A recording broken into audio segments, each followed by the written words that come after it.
Hey there, welcome to Authentically Raw. I'm your host, Jamie Berris.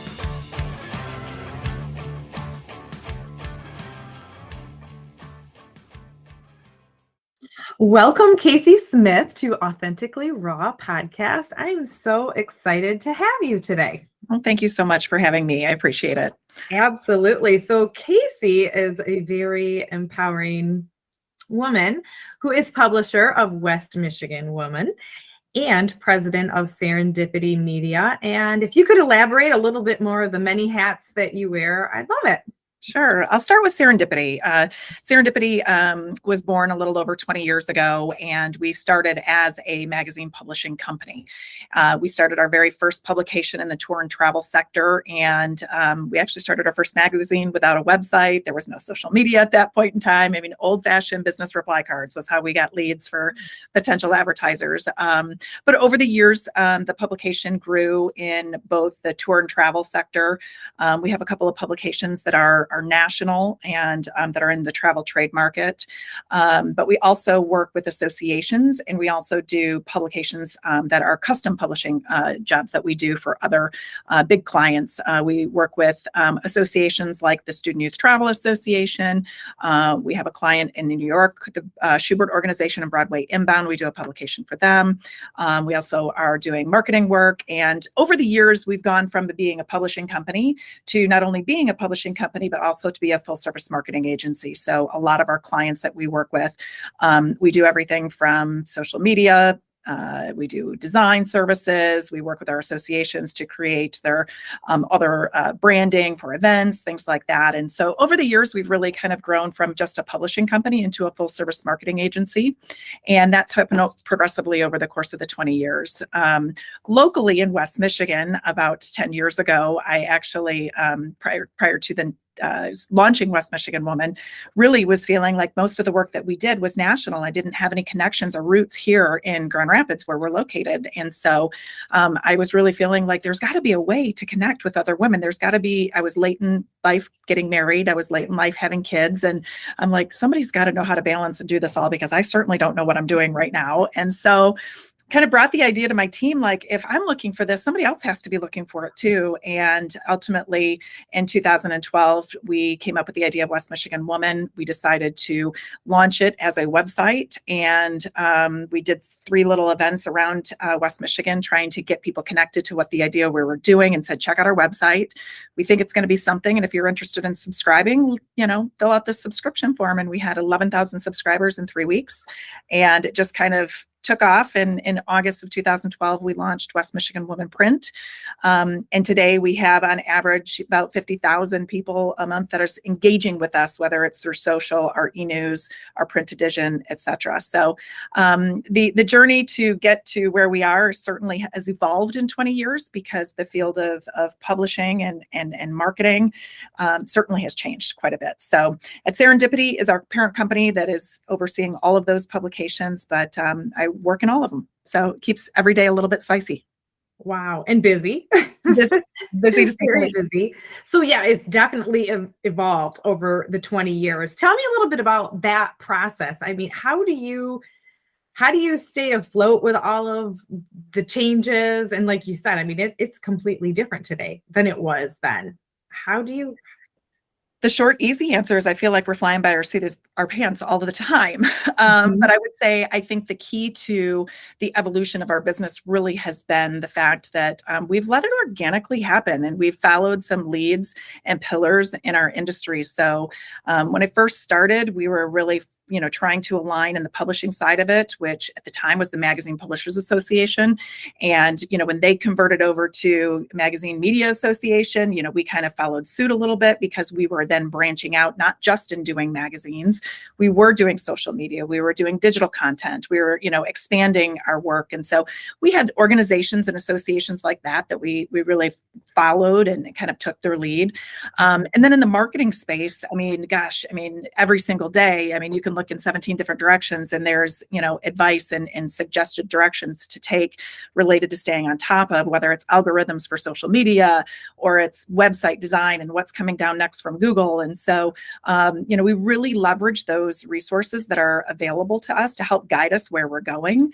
And at the end of the day, for us, when I say it's organic, we grew as our clients were growing. So, when we started doing a publication, back in 2005 for the Student Youth Travel Association, as they were growing and they needed additional help when it came to social media, then we stepped in to help them do that because we were already doing it. And then, the design services, we were already doing their design services. So organically it grew.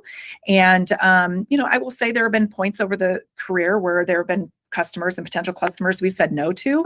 But when our core clients are coming to us and they're saying, we need help with this, we help them grow that because we were doing it ourselves. And I think that's one of the unique positions about our company is that because we were a publisher first, I think it's fair to say anybody in marketing right now knows that content is king. Well, we were doing that with the magazines, and then we were layering on the, like I said, social e-news, whether it was video, things like that. So we knew how to do it really well because we had the content. We have writers on staff. That's really what we do.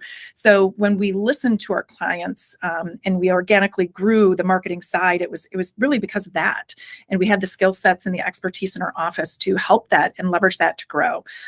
So it's been a fun process, and like I said, we've leveraged the resources we've had around us to make sure that we stay educated, that we stay on the cutting edge, that we align ourselves with partners who, have expertise in areas that we don't, so that, we're able to deliver top-notch quality service and, ultimately achieve our mission, which is to make sure that we're exceeding our clients' expectations.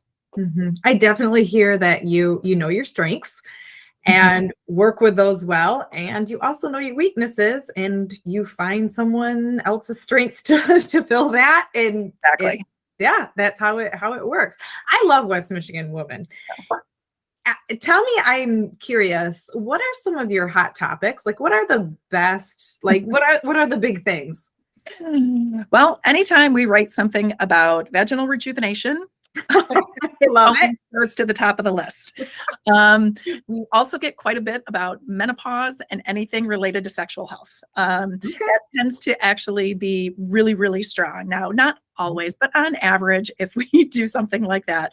And I think part of the reason that content does well is, when we launched West Michigan Woman, we wanted to create a community where people could have conversations. And so when we post an article about something, maybe it's about relationships or dating or whatever, people are open to talking about that.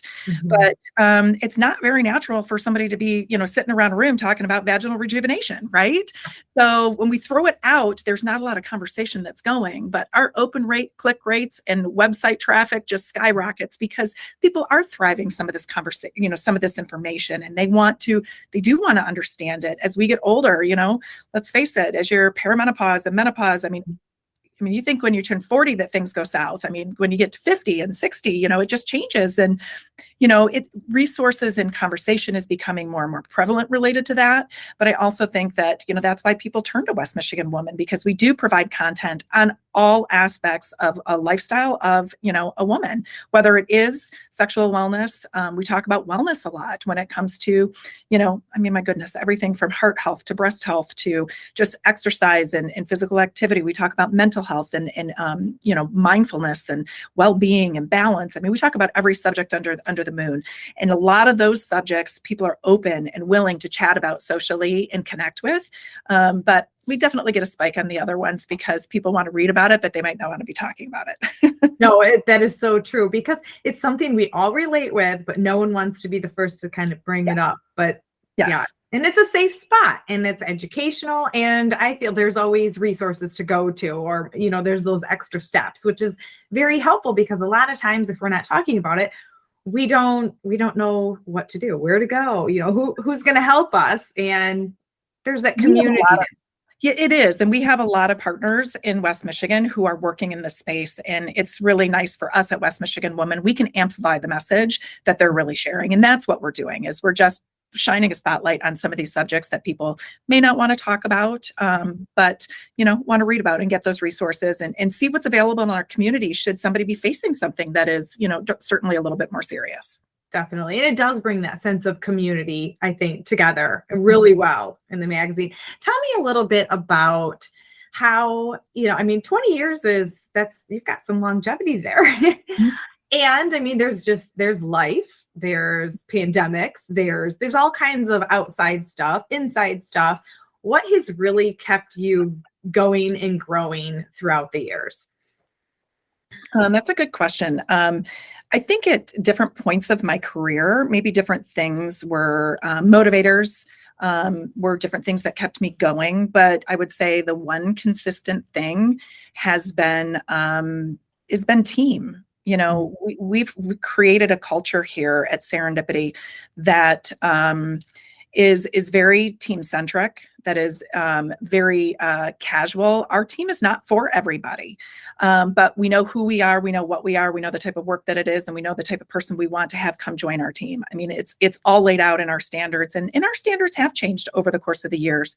There was one point in my career where I was feeling like, you know, I've gotten the company's in a great spot. Like, I'm okay if we don't grow anymore. I'm okay. And I was talking with somebody and she's like, well, how do you think your team would feel about that? I'm like, ooh, they probably wouldn't like just not to grow and not to move forward. And so it was a friendly reminder of, you know, that's the reason to do it, is because we as a collective group, it may not be because I want to take it to the next step, but I know in order to keep and retain, you know, fantastic talent and keep this culture and keep the environment that we've created, that we can't just stay in one place. We can't be stagnant. We have to grow. We all have to feel like we're moving on to the next thing, and whatever that next thing might be. And it might be, you know, the next bigger article that somebody writes, or it might be the next publication that we publish. But, you know, it's the team and continually moving that in a forward motion, and at the same time, exceeding our clients' expectations. You know, when we stop doing that, then we'll be certainly stagnant. But the team has really been the motivator to keep things always moving forward, showing up every day.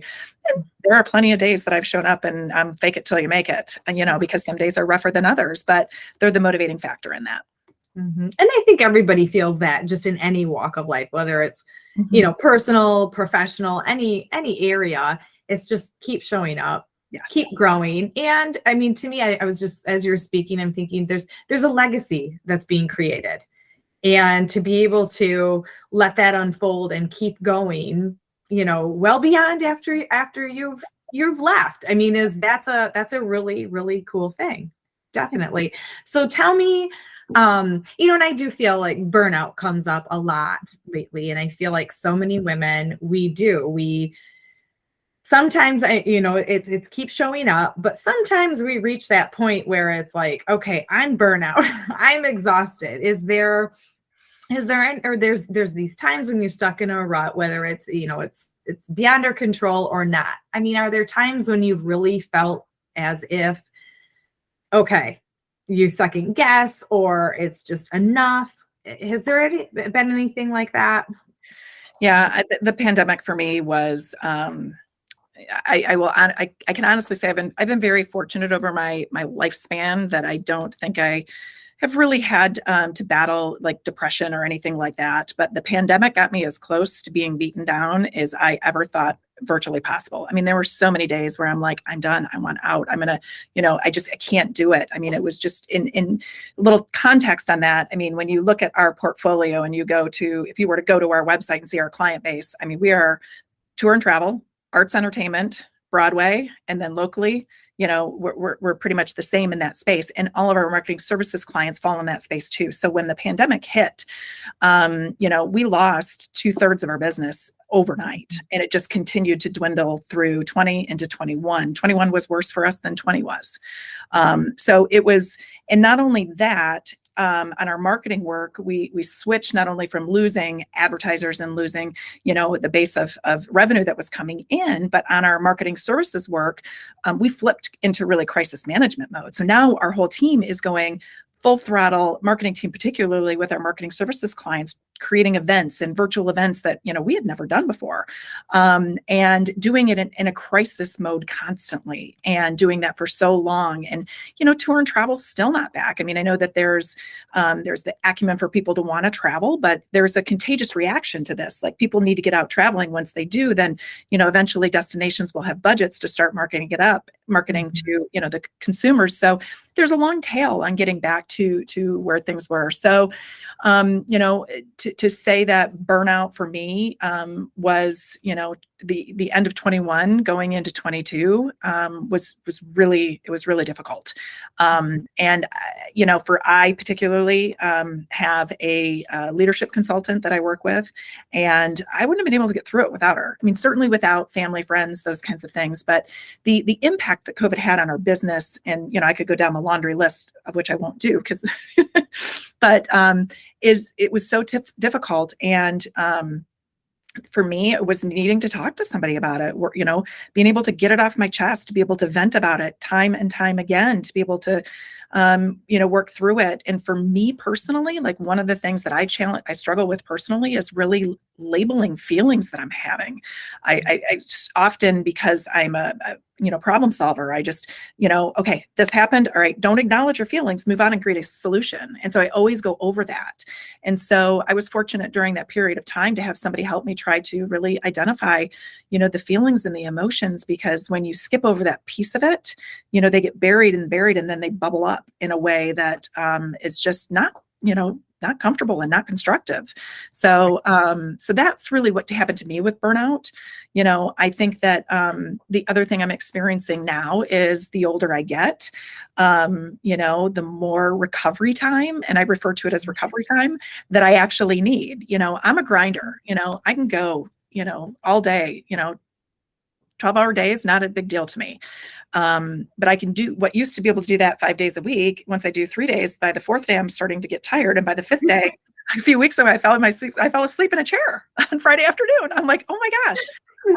So I'm trying now to, I feel like we're finally at a space from a business perspective where, we are staffed up. We're fully staffed finally, after the last 3 years have been just a crazy roller coaster. And we're, starting to get through the training that our team members need to have to be able to execute work. And, on the flip side of it, when I get to the weekends, trying to, as much as I can, there's no work. It is downtime. It's finding ways to do something that is going to a little bit of rejuvenation, or just make me feel good. Whether that's, I was proofing the magazine, West Michigan Woman, and there was a purging article in a closet organization, so last weekend I, spent time going through my closets, doing all of that kind of stuff. All at work, it actually was rejuvenating though, because I feel like I was just cleansing and just, doing something different than in the grind of day in, day out work. So that's a very long-winded answer to the burnout question. But, I think that, for everybody, how people work through burnout is a very personal process. And I think it's different for everybody. And I also think that, balance and wellness looks a little bit different for everybody, and finding what works for you, I think is, certainly the sweet spot, but there's a lot of trial and error in that too. Just when I think I'm like, oh, things are all good. And then, feelings creep up, and you might need more recovery time, whatever that is. Right. All of a sudden it's, wait, where did that just come from? I thought I was back in my game. Yeah. I picked up on a lot, even as you were speaking. It's, have some grace for yourself, because we're going to have these days, sometimes months and a year or more. And if we can acknowledge our feelings and work through them, instead of, just trying to shove them inside and keep going in the grind, that is actually, it's how many times do we have to prove to ourselves how unproductive that is, how it just creates more of the burnout, more of the exhaustion. You spend more time working with less results, and, eventually you spiral down. And it's like, okay, fine, you got me, now I'll come back. I liked that you mentioned about the balance thing, because I feel there is such a war on, yes, you can have balance. No, you can't. Get rid of the word. I truly think you can. And it is when we stop and slow down and acknowledge, like you said, those feelings, have someone to talk to vent with. I don't know if you can read this, but this is my thing this year. It says, slow down. It's sitting right on my desk right now for that very exact reason. Yes. And I think, but slowing down can mean so many different things too, because sometimes it is a 5-minute break, listening to a song, go dance in your office, or, if you're at home, just go stand outside in the sun or walk up and down the driveway. It can be something as simple as that, but slowing down can even mean reorganizing, your calendar. Like you say, I'm not going to work on weekends anymore. That can be a good way to slow down, or find someone that is a mentor that you can talk to. It's having people and different things. I think when you apply the slowing down, it's that recentering, finding that balance again so that you can get back out there and not live in that continued state of burnout. Because I feel so many women live in a constant state of exhaustion and burnout, and they don't know how. Like, how do I get out? And it does look different for everyone, but having those people or different tools or tricks or whatever. Is there any, I think mindset has a lot to do with it. And the thoughts that go through your head really do create and shape our reality. And we can all get stuck in the negative thinking, the self-doubt, the criticism, imposter syndrome. Any thoughts on that? Yeah. I think that certainly all of those things, I think, are the reality for most women at some point, maybe not all of the time, right? For me, one of the things that I would say, this may sound counterintuitive to what I just said a minute ago, one of the things I'm grateful for COVID is, everything that I went through, I really did some self-discovery and learned certain things about myself, and particularly this, the thing about, your feelings. Like, I jump over that and do not acknowledge feelings or how I'm feeling, or even the fact that I don't even know how to label them. That's something that I really learned during COVID, that I think helped me personally. But I think when we talk about things like confidence, gosh, I totally lost my confidence during that period of time, and trying to rebuild after that is really difficult. Whether it was just confidence or imposter syndrome creeping up, I can say when I was younger in my career, I was motivated, I was passionate, and I just kind of had a drive. I just did it. And as I look back now, I think some of that I did it was just a little bit of naivete. I didn't necessarily know what I was getting into, right? And so I think that was the beauty of me being younger. Now that I'm older and I've gone through all of this and have all these experiences, that filter that is through the lens that I look at, those things are there now, and it's easy for them to creep up. And, I think now on the flip side of it, it's, I found recently, I'd say it, like going back to goal setting and some of the basics, like, what do you really want? Really spending time in, what does 1 year look like? What do you want 3 years? Like, what's important to you? And actually writing out goals. And, it was not something that, I always had company goals and that kind of thing, but I did it for all aspects of things moving forward, because, until you can articulate it and say, that's what I want, it's hard to move towards that. It's hard to find that confidence. It's hard to, make sure you're connecting with the right people or resources or whatever you need to get there. So, confidence, imposter, all of those things are real, and it's hard to work through those. And, to the point of, it looks different for everybody. It does. But for me, I kind of went back, like I said, make sure you're surrounded with, the right people who can provide you objective viewpoints, and who also can give you grace and tell you when you need to give yourself grace. And then, making sure that you really spend some time in that. What do you really want, today? What does the next 3 years look like for you and your family? What does it really look like for your business and your team members? And, I think going back to those helps you work through that and helps you narrow in, because I think sometimes the confidence and the imposter syndrome stuff, it gets clouded because there's so many things, and you got to cut through the so many things. And like I said, that's where the goal setting comes into play. What do you really want? And when you can identify and articulate that, and that's not an easy process to get to either, but once you can, it just makes it so much easier, the pathway to get there. Right. As you speak, I think of how we're just bombarded with stuff all the time from all different directions. And before we know it, we are caring about things, striving for things that truly don't matter to us. So it really is just getting back and having that clarity and that vision of, what do I want? How do I want to feel? What do I want the projection of my life to look like? Personally, professionally, spiritually, like all of these different areas. Because so many of us, we walk around with this, it's just almost kind of cloudy and fuzzy, and we're trying to do it all. And do we ever stop and ask, what for? What really matters? What really is going to make me feel fulfilled? and what's really going to move the needle in that direction. Right. For sure. Yeah. And I think once you get on that path and you have that clarity, maybe you found this, that, well, number one, you don't self-doubt quite as much when you have that clarity, but also your confidence, it's a boost in your confidence because you take your power back. Right. It's exactly what you do. And you start accomplishing the things you want to accomplish, and it feels good. And then the next thing, as soon as it feels good, it gets your endorphins going, and you're like, I want some more of this. And then you keep going and going and going. Yeah, that momentum. Tell me about your team. So I love just stories and watching other women empower each other.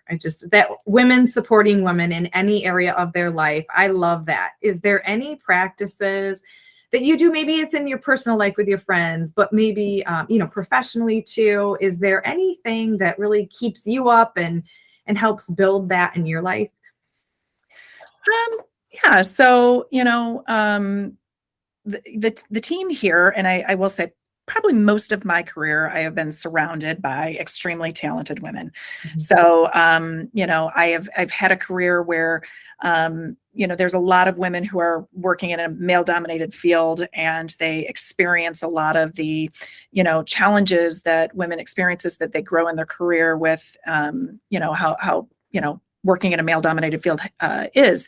I have not had a lot of those, and I haven't had a lot of those situations because, like I said, I've had a career where I've surrounded myself with a lot of just extremely talented women and men. We have men on our team, and I think, for me personally, the biggest thing that I think cultivates the culture that we have here is the capacity to really listen and to understand. I've always said it's listening with the intent to understand where somebody is coming from. And when we are working on a project here, it doesn't mean that everything's a collaborative effort, but we just went through and redid our mission and our vision and our values and our purpose, and it was a collective team effort. And I would say, every voice is heard at Serendipity. And so it's not just going through the motions, but for our team, it's really, trying to get somebody's thoughts and ideas and what they believe. And when you do understand that, it helps create greater context for you, whether you're leading the team or, you're in the work that you do. So that listening piece, I think, is something that's so important on our team. And I think it's helped contribute to our success. Personally, I mentioned a few minutes ago, I have a leadership consultant, I guess, for lack of a better example, that I work with. And I've been working with her for about 12 or 10 years. And about 10 years ago, we were going through a staff tsunami, as I refer to them. And we were very small, and we lost like 4 people of our 12 staff in a matter of 30 days. And it was just, I was so in the weeds of our business. I couldn't think about the future at all. It was just doing, every small tactic. And, I sat down with her. I've been working with her ever since. And for me, that's my checkpoint. And so some people are like, well, really, after 10 years, do you think you still need her? And I'm like, well, yeah, I 100% need her because, I need somebody to self-check me. And I think that's one of the things when you are in a position like mine, where you're at the top, I can't go vent to my team members when I'm frustrated about something. If I'm frustrated about how things are operating, because I need to lead with a positive attitude and demonstrate what I want them to be doing. And that's not to say that there haven't been times where I've gone and I've expressed frustration over things, but, there are a lot of times when, what you're going through, particularly during COVID, is, I got to be the strong one for them, but I need some place in a safe space to be able to let down and let that go and recognize when the time and the place for that is. And so, and as much as, she listens to me as much as I listen to my team. And so I think that's such an important skill set. And I think a lot of people say that they're a good listener. And I think people can listen, but I think listening with the intent to understand is something different. And I think that's when you say, like, tell me about the team, like that's been the thing that I think is really helped shape our team. And I think our team members would say that as well. Mm-hmm. Most definitely.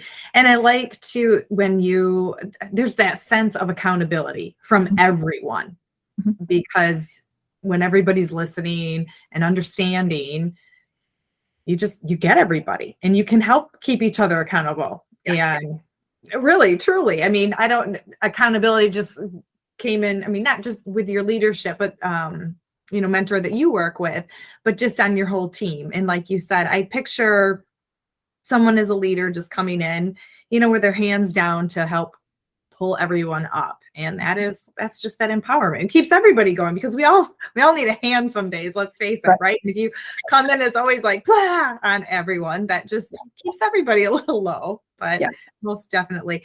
So in parting, is there, I guess for women in general, just to keep going, I hear a lot of just determination and a passion, but for people as well. And just, is there any parting words or mantras, or I'm going to call them life lessons, that you really tried and true live by? Like, I love your little sign, the slow down, but has there been one consistent thing that you really feel throughout your life has been kind of your guide? That's what I'm going for here. Yeah, it's failure's not an option. And so that really is for me, something that is a guiding post for me. I have, in all fairness, I've worked really hard over my career, and I want to, as my legacy, be able to walk away and look back and see a thriving company that is self-sufficient, with eventually new leadership. They can take it on and move on, and that we've built something strong and effective, that is meaningful and has a place, and it's got longevity to it. So from a professional perspective, and even, personal too, it's just, there are certain things we decide not to do, and that's fine. That's not what I'm referring to. But when I put my mind to something, and whether it's, family and my kids, and, socially, it's forced family fun. I mean, that's what we do. And it's, but it's, keep your eye on the prize, and it's working towards that. And like I said, whether it's to live big, work big, do everything big, if you're going to do it, just do it and do it right. And, what's right for me may not be right for somebody else, but, making it be successful, and making our clients happy, and making our readers happy, or whatever it is that we do, that's what's important. And so, so that really has been the thing that has guided me. And, and I hope, we're successful in the end. Yeah. I like the failure is not an option. And I think it can mean so many different things, but it's a lot of it too, is just, it's staying the course. Like, there's going to be failure throughout, but it's just put yourself back out there. Some days it's really hard. Yeah, we were just actually going through something, and I had the chat with my team today at a company meeting that we had, and we've specifically decided, we had planned on doing something as a part of our goals for this year, and really leaning in and deciding what we really wanted to do. We really decided that launching it this year is not the best option for Serendipity. Like, we feel like we need to put in our time, due diligence, get it ready, be ready to go by fall, and then it's going to actually happen in 24. And I'm like, that's not a failure.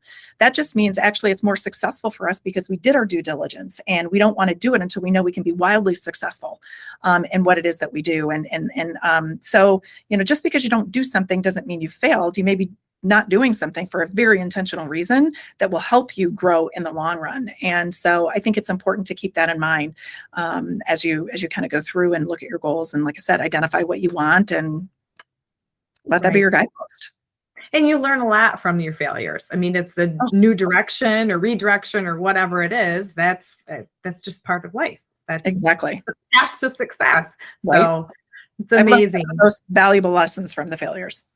Yes, I agree. I even tell my kids, with sports and stuff, well, most often you learn more from your losses than you do from your wins. Right. So, it's just get back out there, and eventually you'll have more wins. So it's just how it goes. Definitely. So where can we find you? Serendipity Media and Sure. Yeah. Anybody can find us by going to serendipity-media.com. That has all of our publications, all of our services. You can find information about myself and our team. And so serendipity-media.com. Yes. And definitely I say subscribe to West Michigan Woman, because get that little digital, that's how everything is now, right? But it's so handy and convenient. And there's great stuff in there and all the embarrassing stuff we don't want to talk about. It's your go-to. That's right. That's right. Yes. Most Yes. definitely. Well, and it is a free, I will say, for West Michigan Woman, actually in all of our publications that we do, the free subscriptions, all you have to do is subscribe to them. Yes, definitely. Amazing. Well, thank you so much, Kasie Smith. This has been a great, empowering conversation. I appreciate your time. Oh, thank you for having me. I really appreciate it. Thanks. Thank you so much for being here as we kick off this podcast together. I really appreciate you joining me on this journey because I'm well aware you could be doing or listening to anything right now.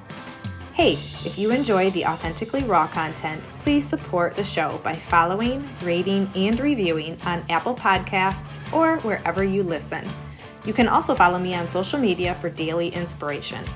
Head over to my website, jamieberris.com, to sign up for weekly transformation tips. Or if you're interested in coaching, I currently have 3 openings for one-on-one coaching. If you're looking for an empowering community, we'd love for you to join us in the Transformation Tribe, our group coaching membership. More info available on my website under the Life Coaching and Membership tabs. One last thing, I'm rooting for you. Be real, be raw, be authentic.